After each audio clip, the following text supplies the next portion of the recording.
বন্যায় ক্ষতিগ্রস্ত ছনুয়া হজরত ফাতেমা রাদিয়াল্লাহু তাআলা আনহা ইসলামী মাদ্রাসা, হেফজখানা ও এতিমখানায় সহায়তার আবেদন। ছনুয়া বার্তার রিপোর্টে দেখুন বিস্তারিত। চট্টগ্রামের বাঁশখালী উপজেলার ছনুয়া ইউনিয়নের খুদুকখালী, আবাখালী ৬০ নং পাড়া এলাকায় অবস্থিত ছনুয়া হজরত ফাতেমা রাদিয়াল্লাহু তাআলা আনহা ইসলামী মাদ্রাসা, হেফজখানা ও এতিমখানা সাম্প্রতিক বন্যায় ব্যাপক ক্ষতির সম্মুখীন হয়েছে। বন্যার পানিতে মাদ্রাসার শ্রেণীকক্ষ, হেফজখানা, আসবাবপত্র, শিক্ষা উপকরণ এবং প্রয়োজনীয় সামগ্রী ক্ষতিগ্রস্ত হয়েছে।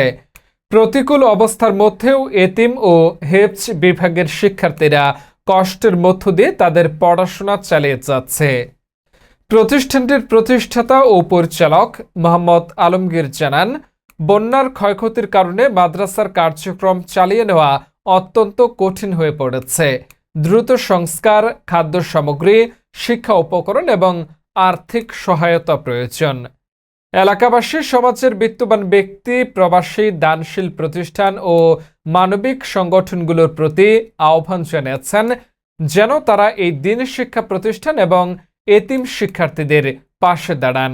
সকলের সহযোগিতায় ক্ষতিগ্রস্ত মাদ্রাসাটি আবারও স্বাভাবিকভাবে শিক্ষা কার্যক্রম পরিচালনা করতে সক্ষম হবে।